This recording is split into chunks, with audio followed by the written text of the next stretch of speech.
बोलायला सगळे येतात पण पोसायला कोणीच येत नाही. बोलणारे कधी पोसत नाही आणि पोसणारे कधीच बोलून दाखवत नाही. आणि ज्यांनी आयुष्यात कधीच काही कष्ट केले नाही, सगळं फुकट मिळालंय, "दे रे हरी खाटल्यावरी" आणि तीही बासुंदीपुरी, अशी ज्यांची मानसिकता आहे ना, ते कायम जे पोचतात ना त्यांच्या नावानेच बोलत असतात. नमस्कार, मी मधुरा. मधुराज रेसिपी फूडीमध्ये तुम्हा सर्वांचं खूप खूप खूप मनापासून स्वागत. मस्त आपण पापड करणार आहोत. 1 कप रव्याचे पळीपापड करणार आहोत. अमेरिकेमध्ये होते ना, तिथे ऊन नसायचं. मग काय करायचं? मग असे वेगवेगळे प्रकार आपण शोधून काढले आणि या रेसिपी आहेत तशा बऱ्याच जणांनी फॉलो केलेल्या आहेत प्रमाणासहित. फुलप्रूफ रेसिपी आहे ना, करायचंच नाही. साहित्य काय काय घेतलं ते बघूयात.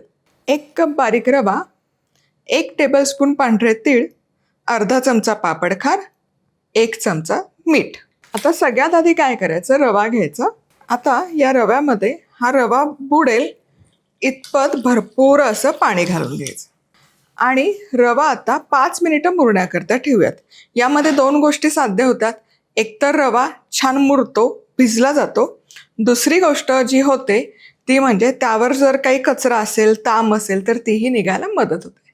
5 मिनिटं इथे रवा छान मुरण्याकरता ठेवला. आता या रव्यावर जे पाणी तरंगतंय हे पाणी पूर्ण काढून घ्यायचं. रवा काढायचं नाही, फक्त हे पाणी काढायचं. आणि ही वरवरची तांबूस ताम आहे ना, ही पण काढून घ्यायची. म्हणजे जरा पापडी आपली पांढरी शुभ्र व्हायला मदत होते. अगदी हलक्या हाताने वरवरचं हे काढून घ्यायचं. तर हे बघा, मिश्रण हे रव्याचं तयार आहे. चला आता हे पळीपापड करण्यासाठी पाण्याला एक उकळी काढूयात. 8 कप पाणी गरम करण्याकरता ठेवूयात. 1, 2, 3, 4. चला हा शेवटचा 8वा कप. पाण्याला व्यवस्थित उकळी काढून घ्यायची. आता वाटीचं प्रमाण घेतलं तर एक मोठ्या आकाराची वाटी घेऊ शकता आणि त्याच वाटीने हे सगळं तुम्ही प्रोसेस करू शकता. वजनी मला विचाराल तर हा 1 कप म्हणजे 200 ग्राम रवा वजनाला भरतो. चला इथे बघा, पाण्याला व्यवस्थित उकळी यायला सुरुवात झाली. आता गॅस आहे ना मंद आचेवर करून घेते, मोठ्या आचेवरचा बारीक आचेवर. यामध्ये मीठ, पापड खार आणि पांढरे तीळ घालायचे. हे सगळं मिसळून घ्यायचं, व्यवस्थित ढवळून घ्यायचं. आता या उकळत्या मिश्रणामध्ये हे जे रव्याचं मिश्रण आहे हे घालायचं आणि हळूहळू ढवळून घ्यायचं. रव्याच्या गुठळ्या झाला नाही पाहिजे, त्यामुळे थोडं थोडं मिश्रण घाला आणि असं ढवळून घ्यायचं. हे बघा, अजिबात गुठळी राहत नाही.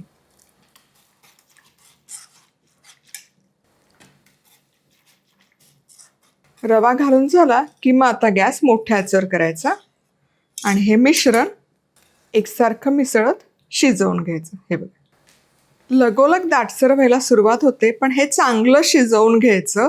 दाट झालं म्हणून लगेच गॅस बंद करायचं नाही. एक किमान 10 मिनिट तरी याला चांगलं शिजवून घ्यायचं आणि व्यवस्थित एकसारखं ढवळत शिजवत ठेवायचं. 5 मिनिटं झालेत. आता बघा, हे मिश्रण छान दाटसर व्हायला सुरुवात झाली. आणखी 5 मिनिटं हे चांगलं शिजवून घ्यायचं.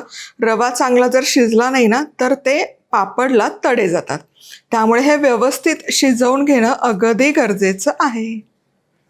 चला, हे रव्याचं मिश्रण व्यवस्थित आता शिजवून घेतलंय बघा. छान एकसंध झालंय आणि चकाकी आली आहे या मिश्रणावर. ही अशी छान चकाकी येईपर्यंत, एकसंध होईपर्यंत शिजवायचं. रवा बघा मस्त फुललाय, कच्चा नाही राहिला पाहिजे. कच्चा राहिला तर पापड्या गळणार, हे मी पुन्हा पुन्हा सांगते. त्यामुळे हे शिजवून घ्या, व्यवस्थित शिजवून घ्या. पाण्याचं प्रमाण परफेक्ट आहे, तरी रव्याचा पोत जसा असेल तसं पाणी कमी जास्त लागू शकतं. जर तुम्हाला असं वाटलं की मिश्रणाच्या गुठळ्या होतात किंवा उपम्यासारखं खूप दाट होतं आहे तर थोडं गरम पाणी घाला, पापडी फसत नाही. गरम पाणी घालून पुन्हा थोडं ढवळून घ्या आणि शिजवून घ्या. पण हे जे प्रमाण आहे हे अगदी अचूक आहे, डोळे झाकून फॉलो करू शकता. चला आता पापड पाडून घेऊयात. तुमच्याकडे उन्हाची सोय नसेल, सावलीमध्ये सुकवले तरी चालतील आणि शक्य असलं तर एक 2-3 तास ऊन दाखवा सुकवल्यानंतर, म्हणजे ते वर्षभर टिकायला मदत होते. माझ्याकडे ऊन आहे म्हणून मी उन्हात घालते. उन्हात पटकन होतात, म्हणजे मला पटकन तळून दाखवायला बरं पडतं. चला आता छान हे पापड घालून घेऊयात. काहीच करायचं नाही, नुसते असे पळीने सोडायचे आणि हलकेसे पसरवायचे. खूप नका प्रेस करू, नाहीतर ते ना चिकटून बसतात. हे बघा, पळीने सोडायचे, हलकेसे पसरवून घ्यायचे. छान दिसतात की नाही पापड. अजून एक दाखवते. सो असे पटापट पटापट सगळे घालून घ्यायचे. पटपट घाला, नाहीतर काय होतं, रवा घट्ट व्हायला सुरुवात होते. हे बघा काय सुंदर दिसत आहेत. ऑलरेडी कमाल दिसत आहेत. आणि पळीने घातले ना की खूप असे पळी दाबून नका ते पसरवू, हलक्या हाताने फक्त पसरवून घ्या, म्हणजे ते चिकटणार नाही. मी हा टेबल क्लॉथ घेतलाय, टेबल क्लॉथवर मी घालते सगळे पापड. चला सगळे पापड आता घालून घेते.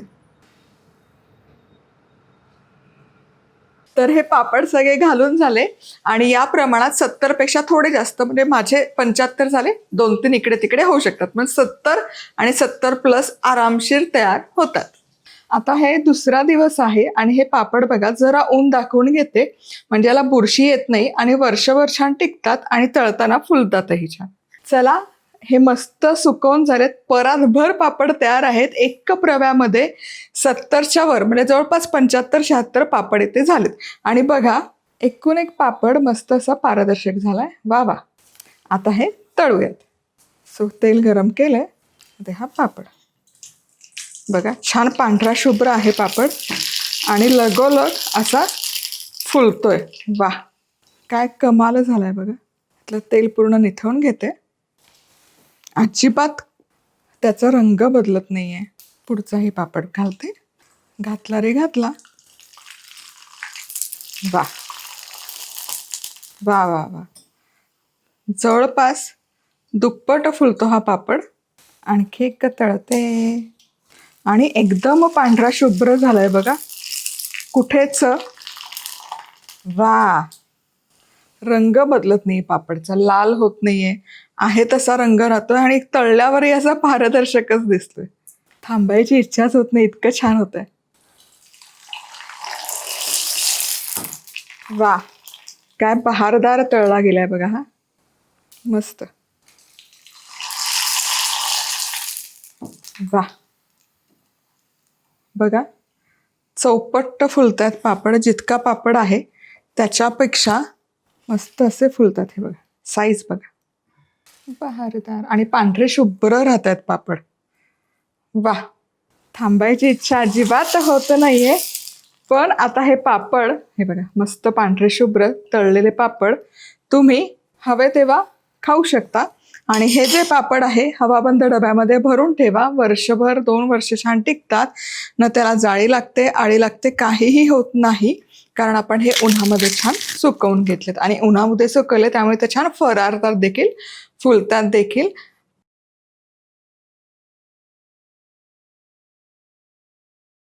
पापड खारचं प्रमाण परफेक्ट आहे, त्यामुळे त्याचा रंग बदललेला नाही. पुन्हा भेटूयात. तोवर मस्त राहा, खुश राहा, आनंदी राहा. सगळ्यात महत्वाचं खात राहा.